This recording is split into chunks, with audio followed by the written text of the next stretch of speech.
जब कर नहीं दिया चर्च का तो पतरस परेशान था क्योंकि वो काम बिजनेस नहीं कर रहा था। तो यीशु मसीह ने कहा कि राजा कर किन से लेते हैं, अपनों से, अपने पुत्रों से, के परायों से? कहता परायों से। यीशु मसीह ने कहा तो मैं कर क्यों दूं? क्योंकि जिसका कर देना है जिस परमेश्वर का, वो मेरा बाप है। पर इसलिए कि हम उनको ठोकर ना खिलाएं, जा और बंसी डाल और जो मछली पहले निकलेगी उसके मुंह में तुम्हें सिक्का मिलेगा, मेरा और अपना टैक्स चुका दे। ऐसा परमेश्वर जो मछली के मुंह से पैसा निकाल सकता है। बाइबल कहती है इस वचन के अनुसार कि वो स्त्रियां अपनी संपत्ति से प्रभु यीशु मसीह की सेवा करती थी। अगर परमेश्वर एक मछली के मुंह से सिक्का निकाल सकता है, क्या 100 सिक्के नहीं निकाल सकता? पर चर्च कभी बरकत नहीं पाएगी अगर परमेश्वर डायरेक्ट आसमान से पैसा बरसाता रहेगा, तो कभी नहीं पाएगी। चर्च बरकत कैसे पाएगी अगर परमेश्वर सिर्फ दूसरे लोगों से इंतजाम करता रहेगा? चर्च बरकत कभी नहीं पाएगी। लिखा वो औरतें थी जो यीशु मसीह की अपनी संपत्ति से, अपनी प्रॉपर्टी से, किसी के पास सोना था, किसी के पास चांदी थी, किसी के पास प्लॉट से, किसी के पास महंगे महंगे इत्र थे, लिखा उनको बेचकर वो परमेश्वर की सेवा किया करती थी।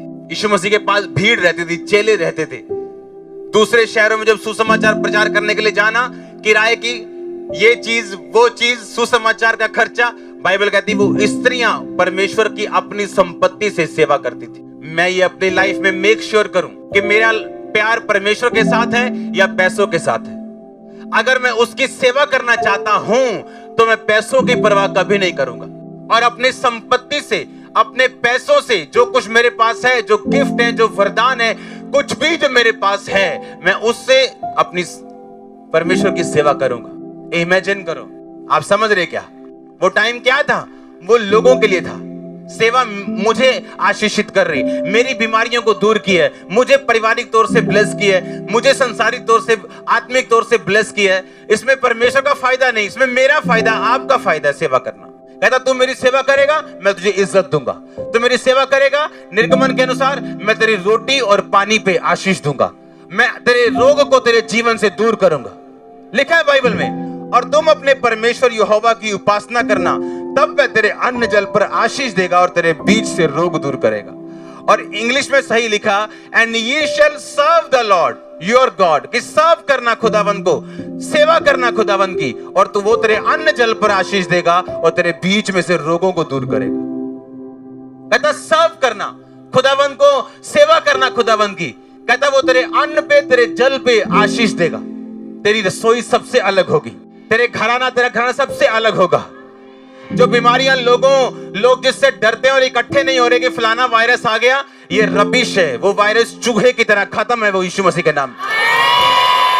आपके सामने से भागेगा वो वायरस, किसी काम का नहीं आपके सामने वो। कहता तू मेरी सेवा करेगा मैं तेरे अन्न पे आशीष दूंगा, तेरे जल पे आशीष दूंगा, तेरे बीच से रोग दूर करूंगा, मैं तुझे इज्जत दूंगा।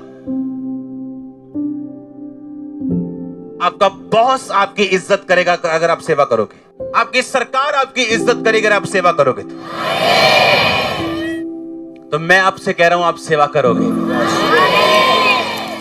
अब मुझे अपना गिफ्ट देखना है, मैं फाइनेंशियली ब्लेस हूं, मैं फाइनेंशियली सपोर्ट करूंगा। मेरे पास वरदान है, मैं सीए हूं, मैं डॉक्टर हूं, मैं कोई अच्छा काम कर सकता हूं, मैं इलेक्ट्रिशियन हूं, मैं सेवा करूंगा। मैं सिर्फ सफाई कर सकता हूं, मैं सेवा करूंगा। मैं कंप्यूटर डिपार्टमेंट में हेल्प कर सकता हूं, मैं सेवा करूंगा। मैं महीने में 2 दिन दूंगा, मैं एक हफ्ते में आपको 4 घंटे दूंगा, क्योंकि हमें सेवा में जुड़ना जरूरी है।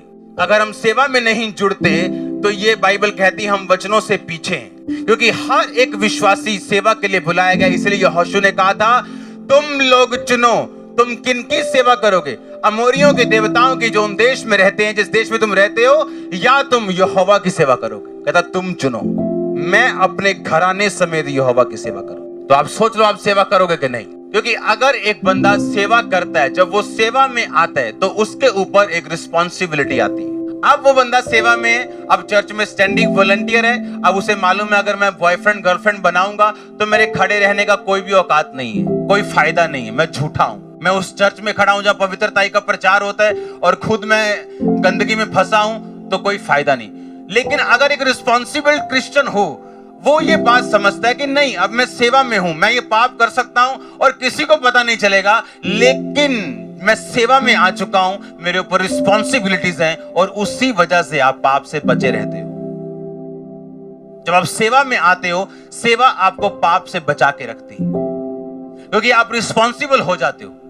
आपके ऊपर रिस्पॉन्सिबिलिटी होती है, आपके ऊपर जिम्मेवारी होती है कि अब मुझे लोग देखते हैं, मुझे लोग फॉलो करते हैं, मुझे लोग देखते हैं कि मैं चर्च का वॉलंटियर हूं, मैं इस डिपार्टमेंट का मेंबर हूं। अगर मैं अपनी जगह से हटूंगा या गलत काम करूंगा तो मैं एक बैड एग्जाम्पल बनूंगा, और वो मैं बन के खुदा का कर्ज नहीं लेना चाहता हूं।